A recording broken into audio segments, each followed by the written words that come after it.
All right, you guys, it should be a pretty quick lesson today. You should have some time at the end of class to work on and potentially even finish that homework classwork I gave you last time. So as a reminder, that's due on the 13th, which is Tuesday for you.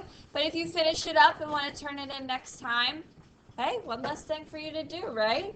So let's go through our characteristics and write the equation of this reciprocal function. What did you guys probably put on your graph first to kind of help you really see all your characteristics, what's going on? What's a good idea to kind of put on that graph first? Those asymptotes. And where are those asymptotes located?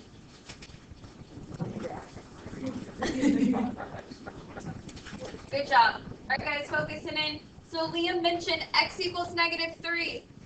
You definitely need to write your asymptotes as equations.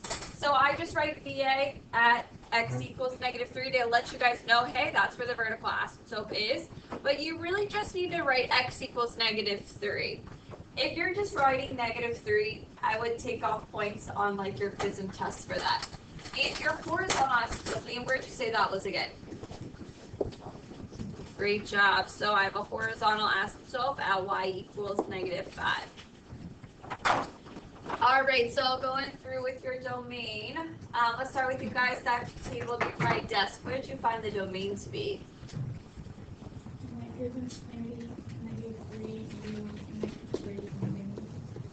Good job. And all of those parentheses, right, McKenna?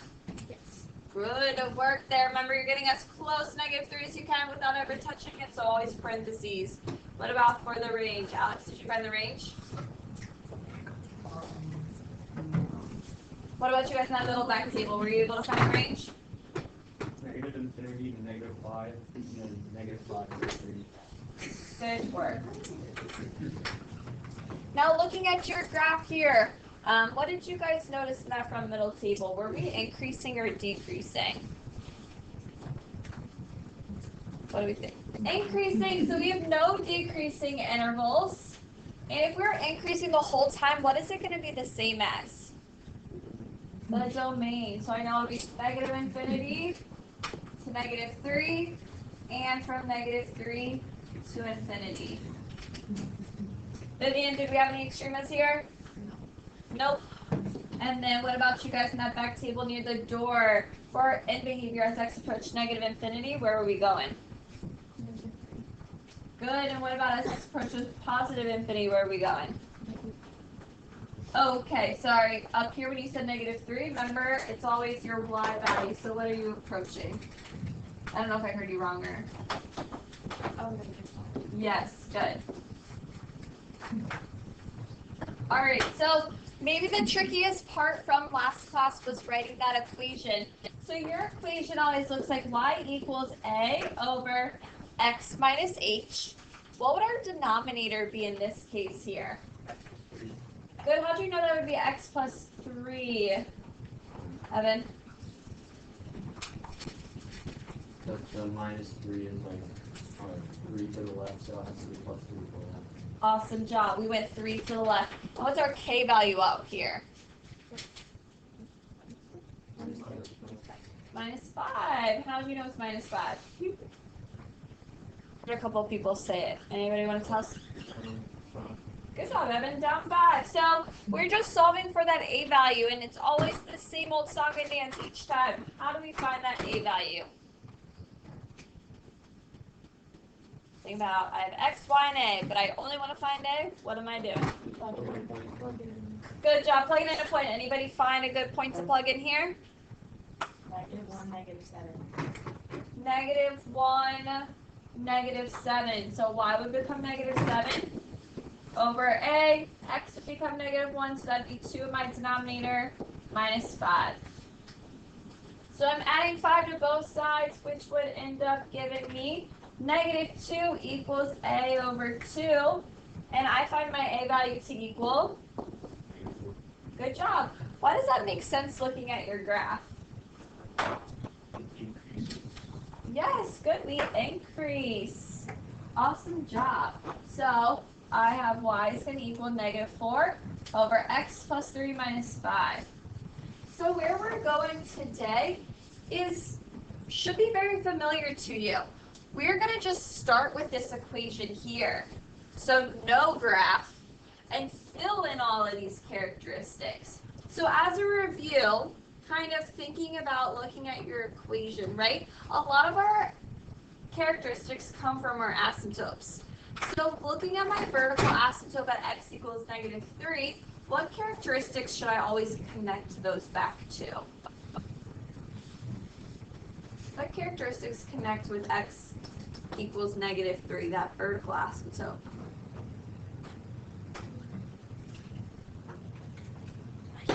Domain. The domain, right? Don't you guys see a -3 right here?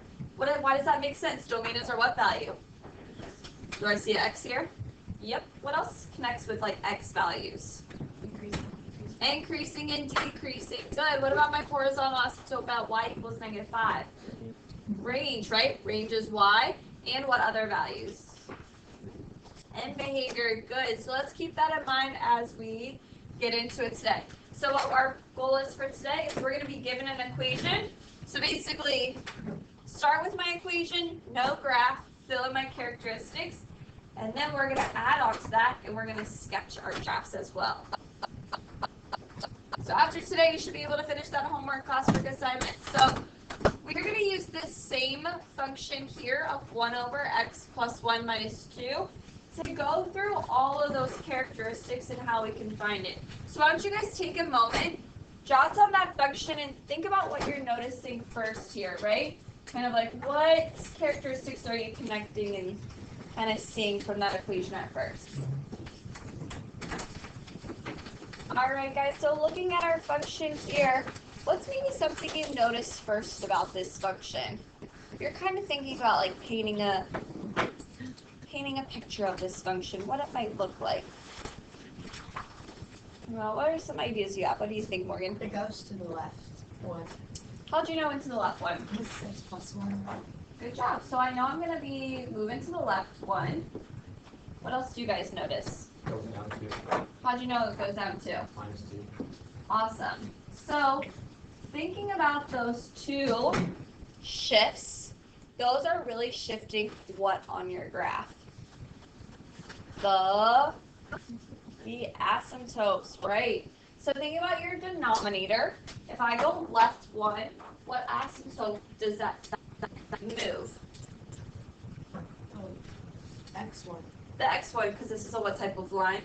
Vertical line. A vertical line. So my vertical asymptote is always going to be connecting with how I'm shifting left or right. My vertical asymptote will always be at x equals h. So here, where would my vertical asymptote be located? At x equals what value? Great, because we went left one. Now my horizontal asymptote is going to be when my graph is shifted up or down. So thinking about if I went down 2, where's our horizontal asymptote located? -2. Yeah, as an equation. Oh, y equals Y equals -2. So here's where we're going today. I'm just going to draw on the whiteboard over here.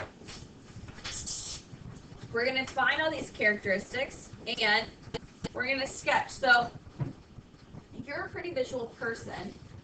And I know having a picture often really helps me. So if you kind of need that picture to help you fill in your characteristics, start kind of doing a quick rough sketch as you're going, right? If I have x equals -1, here's my vertical asymptote. If I have my y equals -2 as my horizontal asymptote, that might help me get started to kind of see what's really happening, or what my graph might look like.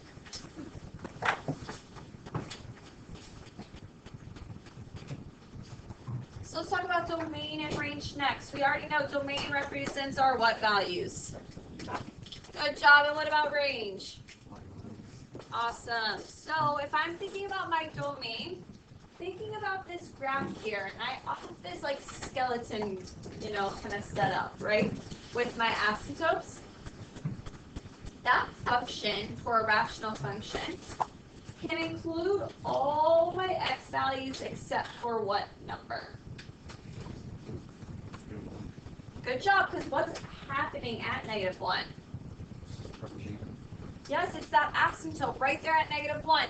So basically, it's like what inputs would make this function undefined? Meaning, if you're thinking about your domain, your x values cannot equal -1. It's what makes your denominator what value? Undefined, which would mean your denominator would become 0. So always connect, like we said earlier, your vertical asymptote to your domain. So if you're thinking about stating your domain, how would I state my domain? How could I say, hey, include all your numbers but -1?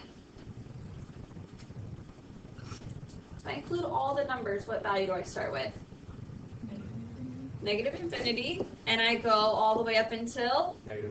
Good job, because I approach it, but do I equal it or like touch it? No, so what do I have with it? Good job, and then I pick right back up on the other side of that asymptote at -1, and then I go all the way until? That's it. Now let's talk about our range. It's those output values, meaning looking at this like kind of rough skeleton we have over here. What output value, if I go from the bottom to the top of my graph, can my function not have? What output or what y value can my function not have? -2. So remember that range is going to connect with my horizontal asymptote, meaning my y values cannot be -2. So how can we state our range? How can we state our range? Thinking, include all my values, but don't include -2.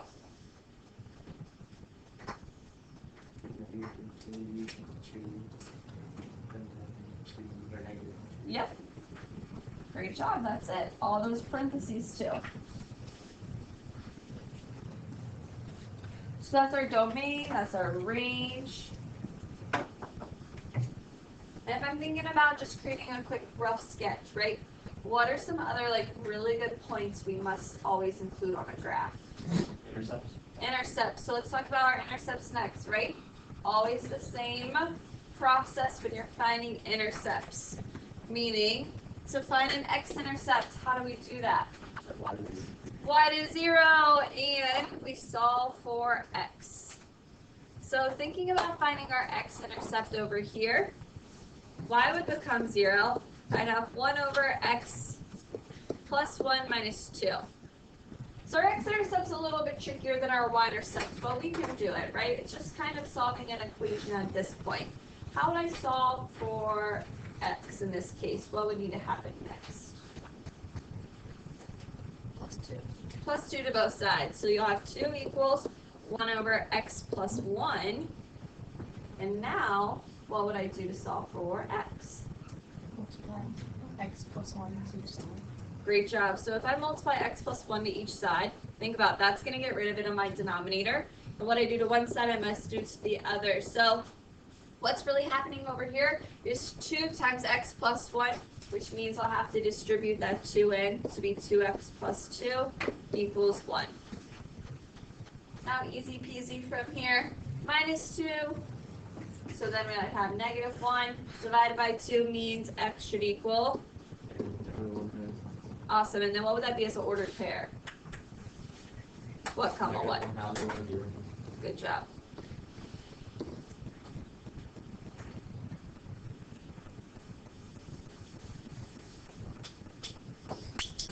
All right, now our y-intercept. Same process always. To find a y-intercept, what would our process be?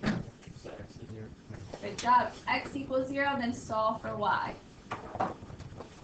So we have y would be equal to 1 over 0 plus 1 would just become 1 minus 2. So y is going to equal 1 minus 2, which I know is -1. So as an ordered pair, 0, -1. So let's add those points to our graph here to kind of see what's going on. Got a y-intercept of -1, I got an x-intercept of negative 1/2. So because I have these points over, remember with your asymptotes, it kind of always splits it into 4 grids. And if you kind of think of your grids kind of like quadrants, right? I already have these points kind of in my like quadrant 1 area of where my asymptotes are marked. So I can kind of see, okay, I'm up over here like this, right?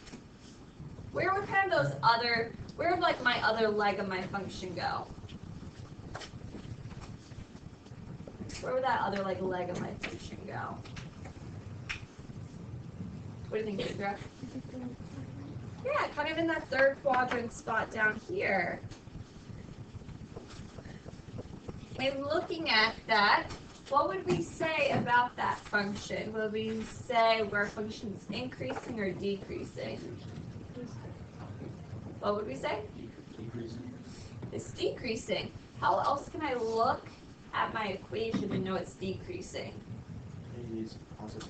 A is positive. Good job connecting that from last time. So when my A value is positive, that's when I'm decreasing over the domain. Kind of think about my legs would look like here and here. And I have a negative A value. I'm going to be increasing the whole time, which looks kind of like this situation. If you want to add an asymptotes, you can. Kind of help you see.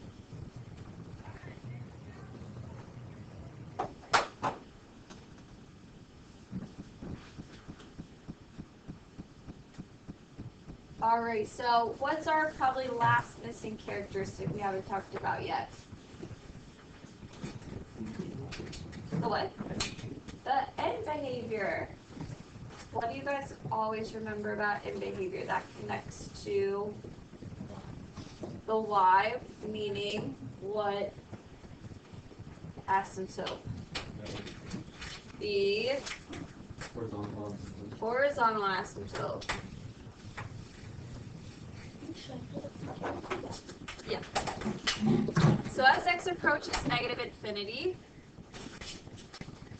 f of x will always approach our what?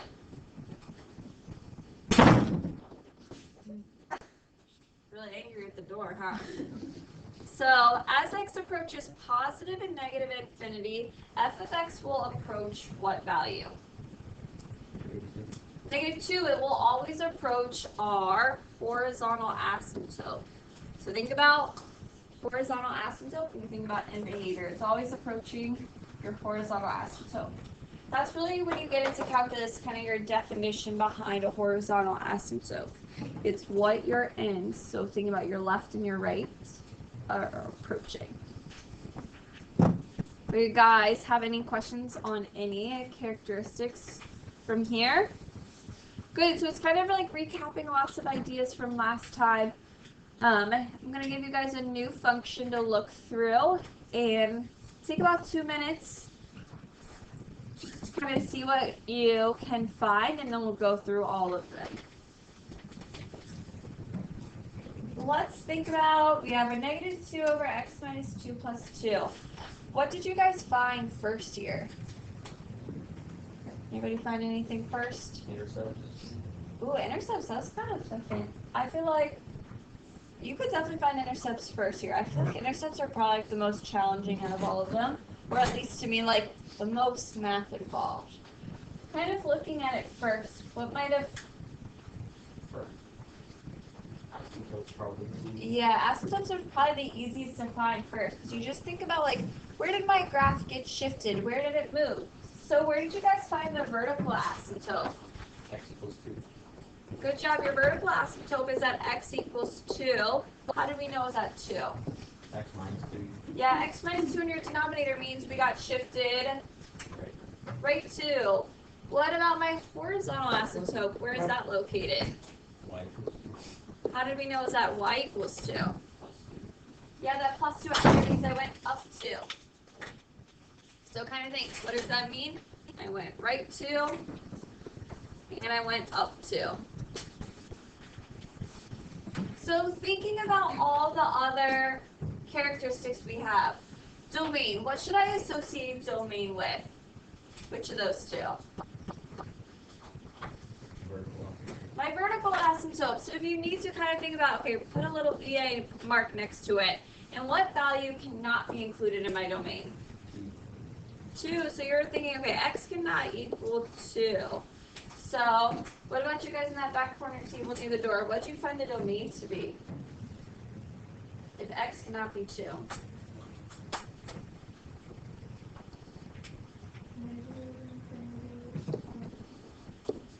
Uh-huh. Nice job. Now let's talk about our range.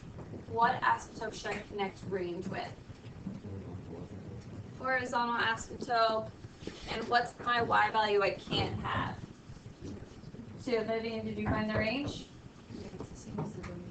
There it is. This one, guys, I'm not going to lie, a little easier of a problem because both of them are 2.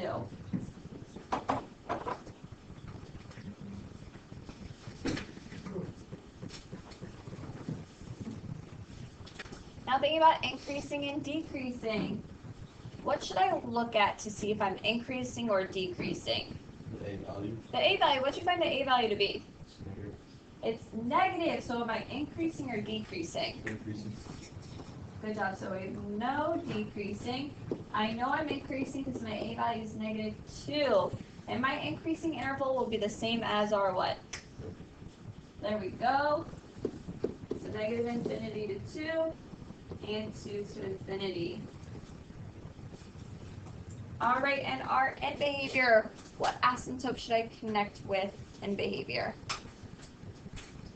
Horizontals. McKenna, where am I approaching for both of them? Good job. And last but not least, intercept. So kind of the most math involved here. How do I always find, oh, I think y-intercept's a little easier, right? How do we find our y-intercepts? Set x to 0 and solve for 1. Great job. So plug in 0 for x. So I get negative 2 over negative 2. I know it's going to be 1. 1 plus 2 would give us 3. What about for my x-intercept? 1 times 0. So we make our y value 0, right? So you'd have negative 2 over x minus 2 plus 2. So going through, I'll move my 2 over. So I'd end up with negative 2 equals negative 2 over x minus 2. Erase this.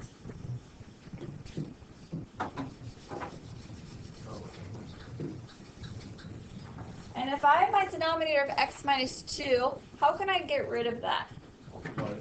Multiply both sides by x minus 2, meaning I'm going to have to multiply that by negative 2, which I'll end up with negative 2. X plus 4 equals negative 2. If I'm solving for x here, we are minusing 4, dividing by negative 2, and we'd find x equal. Great job. So lots of similar values going on here today with this problem. So where are we going next? We are going to take those values and then use them to sketch our function. So when we talk about sketching versus graphing, they sound really similar, right? Sketch this function, graph this function. But sketching means you don't have to be like as precise. So think back with your polynomials, you're always asked to sketch the polynomial, right? I was like, hey, make sure your end behavior, your intercepts, all those points look good in the general shape. Same thing here. Good intercepts, good asymptotes, general shape. Someone give a question? So instead of like solving for the x, like since x, the domain and range are the same, can you just assume that they're both the same too? I would always just solve it just to be sure. Because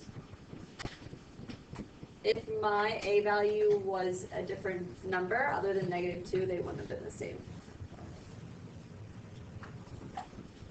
Any other questions you guys have?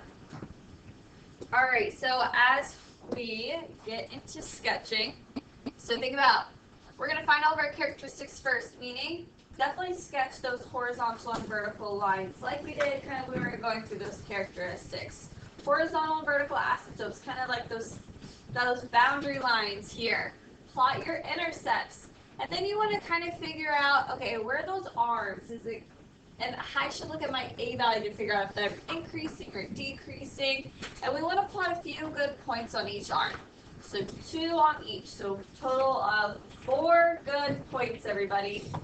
I was holding up 3. 4 good points. And then we'll be good to go. So if you notice, this is our same function we just saw those characteristics for, right? So I want you guys to take a minute while I'm filling in those characteristics we just talked about and use your characteristics to see if you can kind of start finding like a good little template of what this sketch will. All right, guys, so with our function, there's all of our characteristics we just found. What should we put on our graph first to help us figure out what this sketch looks like? Asymptote. So we have our vertical and asymptote at x equals 2, and we have our horizontal asymptote at x equals 2.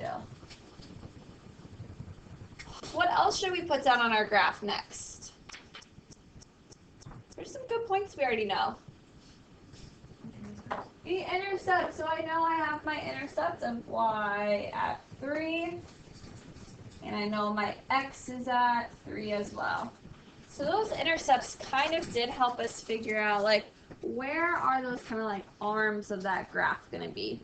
What else could help me figure out where those arms of the graph will be? What other value in your equation kind of helps you know what the general shape will look like? What was that? What's the other value in your equation that helps you know what that general shape will look like? A. Yeah, that A value. So how many good points should I have like on each side? 2. I already have 1 on each side, so I'm like halfway there. We need 4 total. So we just need to figure out other good points. And remember, always your foundation with algebra. You can just plug in an x value to find the y value. So let's kind of talk about this section over here. What would be another good value I could plug in? I feel like another good value we could plug in. Kind of fill in this space over here.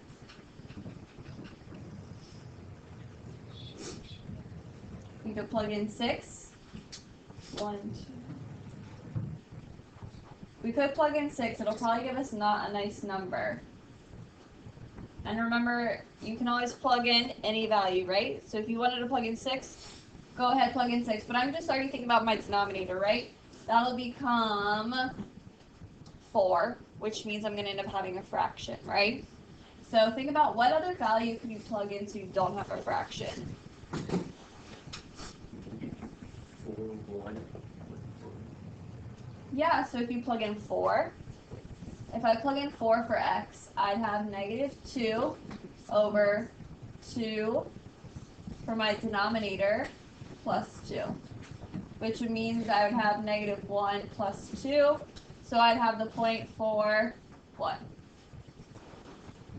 And then I have 2 good points on that side. Now let's do the same thing for our other side. What's another good point we could plug in? I already said you could go. So what is another good point we can plug in? 1. So plugging in 1. Let's see. -2 over 1 minus 2 would become -1. 2. So that's going to end up being 2 plus 2, which would be an output of 4. So then we'd have the point 1, 4.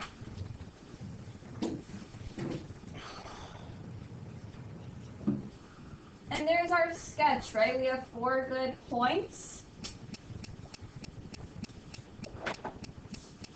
Now, if you guys remember from last time, I kind of told you a little trick when we were finding our A value. And this can be a helpful trick when you're trying to find good points. So I would still rely on, your foundation of plugging in x values to find the corresponding y's. Does anybody notice anything about those good points that connecting to your a value? Anybody notice anything about those good points and your a value?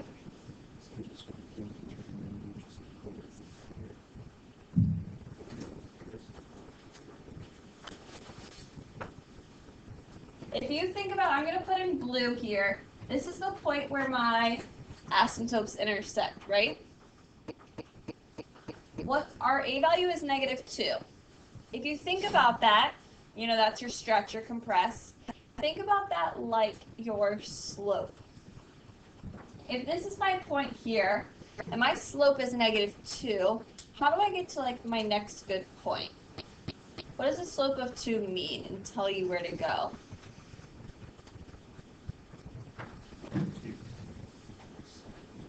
Yeah, you can go down 2, because it's negative, and then go to the right 1.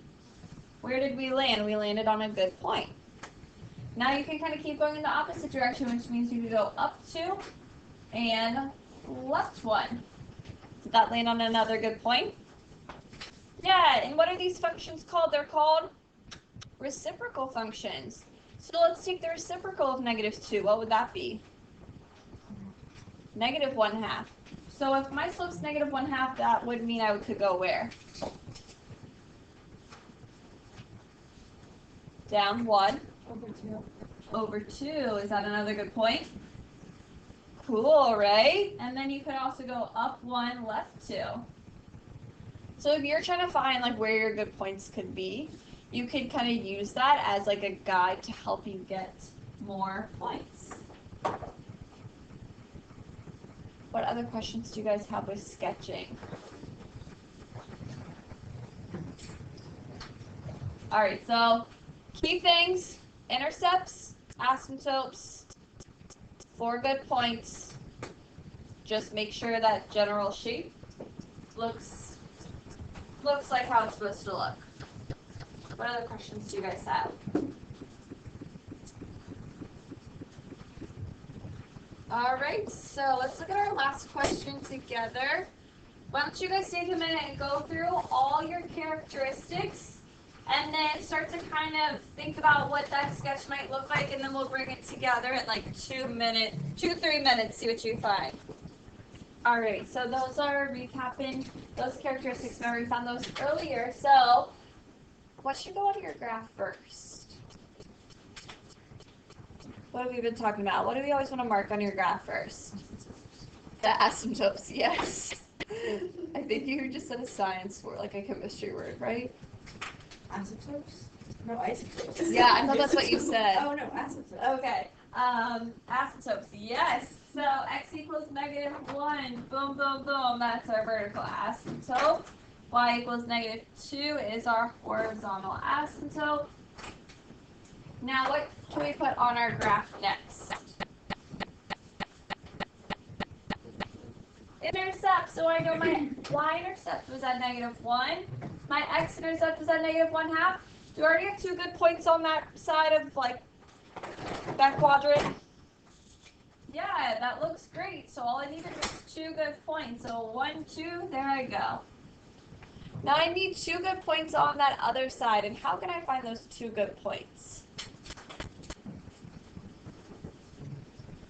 Anybody have any idea? How can I find 2 more good points over on this side?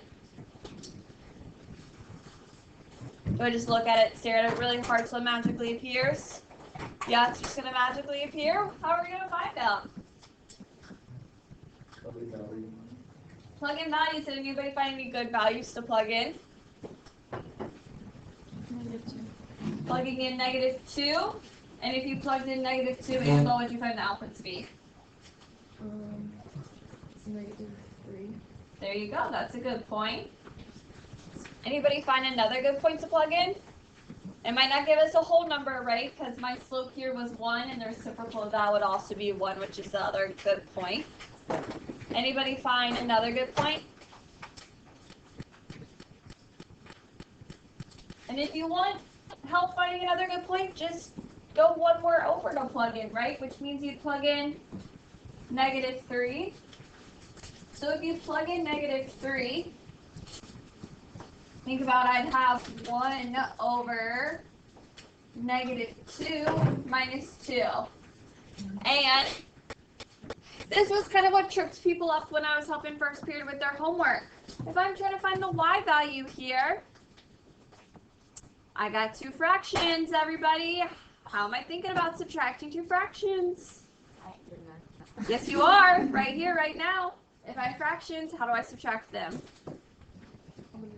Common denominator, so I could think about this is -1/2, and then this would just become -4 over 2, and this would be, that minus can kind of go up in your numerator, so this would become -5 over 2, which I know is the same thing as -2 1/2. So right here. And then I have my 2 good points on both sides, and voila, my sketch is done. So you guys have the rest of class, which is a little bit over 30 minutes to finish up that classwork, homework that you started last time. And I want to tell everybody, just to be transparent with you, that this is homework, right? Classwork. So it's practice for you. With Delta Math, what's great about it is it lets you know if you're getting your questions right or wrong. Sometimes on paper it's hard to know. But you are graphing, so if you want to check to make sure you got your graphs right, does anybody have an idea of something you can do? You can look at it in decimals, that's right. Should you use that to graph it, though? No, use it just as a way to check to make sure you're getting it right. And if you get that homework done, you're welcome to turn it in and be all done with it.